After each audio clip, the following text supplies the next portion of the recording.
Electronic Arts is notorious for ruining video game franchises, and ever since they got their hands on the right to make Star Wars games, the Battlefront franchise has gone downhill. EA tried to make a remake of the beloved Star Wars Battlefront games, originally developed by Pandemic Studios. A good video game remake should improve the overall quality of a game by adding more content than the original game, but sticking to the original game.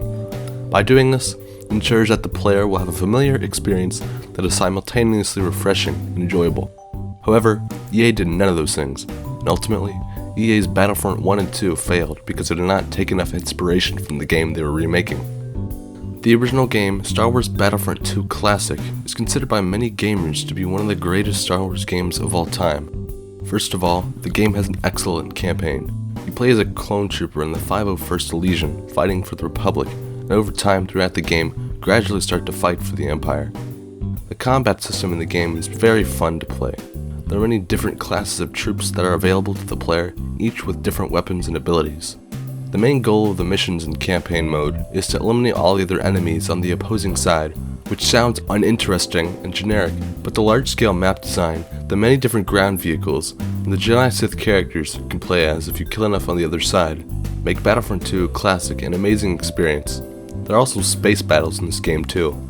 You spawn onto your team's flagship and the hangar, with many different ships to choose from, each with different weapons and attacks.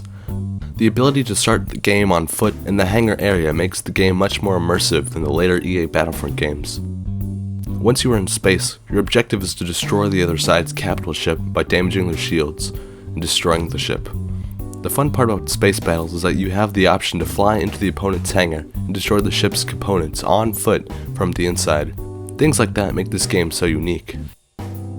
Star Wars Battlefront 2015 was announced in the middle of April. The game was set to not include space battles and prequel trilogy content, which upset the Star Wars community, but still, some people had hope for the game. However, this hope would be exterminated when the remake Battlefront 2015 released. For starters, the game did not launch with a campaign mode, which was a staple in the original game. The game was criticized for ignoring the previous fanbase of the franchise and making it more accessible to newer players. Upon release, Star Wars Battlefront suffered from a lack of content. The original Battlefront had a total of 22 maps to choose from, and the remake had only 14. It's true that the game's visuals look absolutely stunning, with detailed weapons and maps, but the lack of characters and blasters available to play made the game feel more dull. Star Wars Battlefront 2 will be another chance for EA to make a successful Star Wars game. EA released a beta for the game in late 2017, and people seemed to think that it was a step up from the 2015 game. However, there was controversy about the fact that you could pay real money to buy in-game advantages and loot boxes. They even dealt with Congress and lawmakers trying to defend their business practices. In this section of the video, I'm not going to be criticizing the game for microtransactions and the state of the game at launch, because EA did remove microtransactions from the game and made the game better over time. I'm not going to be talking about the campaign either, which was also received pretty negatively. But the game right now still doesn't live up to the Star Wars Battlefront 2005 version. The first problem I have with this game is the map design. The map design in the original 2005 version is open, expansive, and makes the player feel like they're in a war. There is space for many vehicles to drive around, unlike the EA version. Part of the reason why vehicles in the original game are so good is that you can walk up to a vehicle and control it.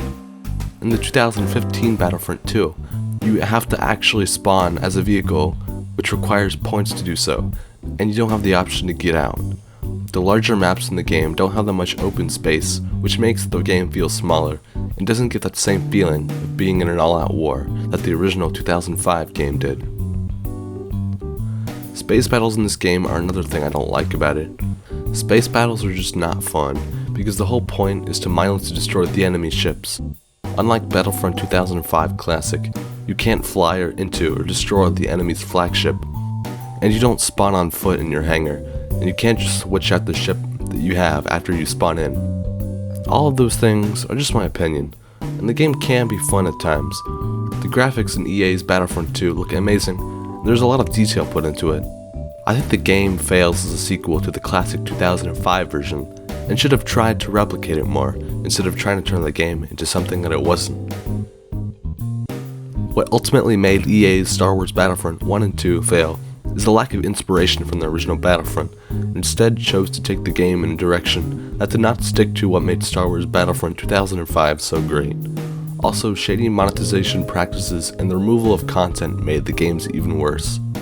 That's about it for this video. Thanks for watching.